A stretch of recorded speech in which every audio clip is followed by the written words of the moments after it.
À propos du judaïsme, Don Vallet, on dit souvent on ne devient pas juif, on est juif. Idée reçue?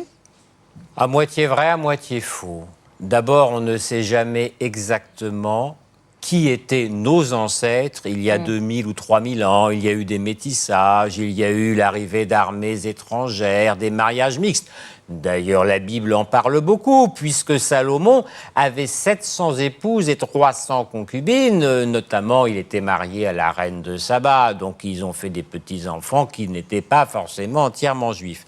D'autre part, le mot prosélyte, qui indique la conversion, a précisément été inventé pour les Juifs de l'Antiquité. C'est-à-dire que certains Grecs, certains Romains devenaient juifs, se convertissaient au judaïsme.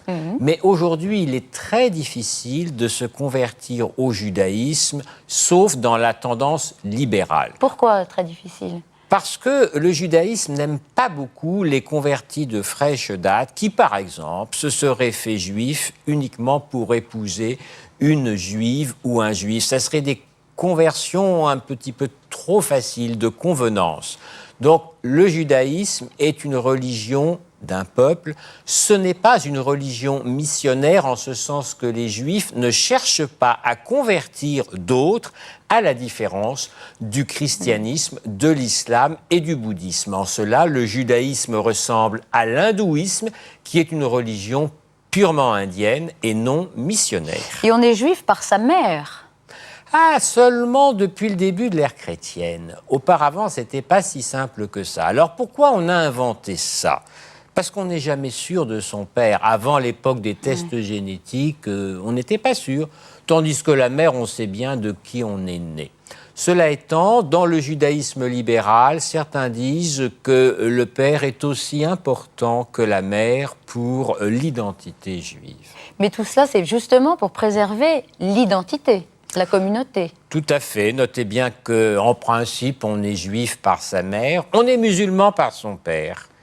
Et on est chrétien par son baptême. C'est-à-dire qu'on peut avoir des parents chrétiens et ne pas être chrétien. Il faut un acte volontaire, ce qui est différent.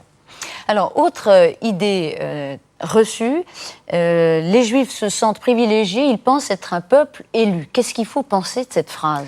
Le mot « peuple élu » n'existe pas vraiment dans la Bible. L'expression utilisée est un petit peu différente. On parle d'un peuple choisi par Dieu sans que l'on sache exactement ce que ce choix engage. Élu, ça ne veut pas dire forcément élite. Élu, ça veut dire un peuple parmi d'autres, choisi par Dieu, pas forcément supérieur aux autres, mais qui est destiné à vivre une histoire particulière dans son alliance avec Dieu. L'antisémitisme, parlons-en évidemment à propos du judaïsme, l'antisémitisme est la haine des Juifs. Pas tout à fait vrai, ça. Parce qu'il faudrait mieux parler d'anti-judaïsme ou de judéophobie. Pourquoi ? Parce que les Arabes sont des sémites comme les Juifs. C'est une notion de linguistique. L'arabe, l'hébreu, le phénicien antique, l'assyrien sont des langues sémitiques. Donc, au sens propre du terme, antisémite veut dire à la fois anti-arabe et anti-juif. Mais il est vrai que ce mot ayant été inventé à la fin du XIXe siècle, en pleine affaire Dreyfus, en Europe, quand on disait antisémitisme, on pensait anti-juif parce qu'à l'époque, il n'y avait presque pas d'Arabes en Europe. Ils étaient en Arabie. À propos de la place du judaïsme dans le monde aujourd'hui, comment évolue cette religion en nombre de croyants? Vous dites ça se transmet de mère à enfant.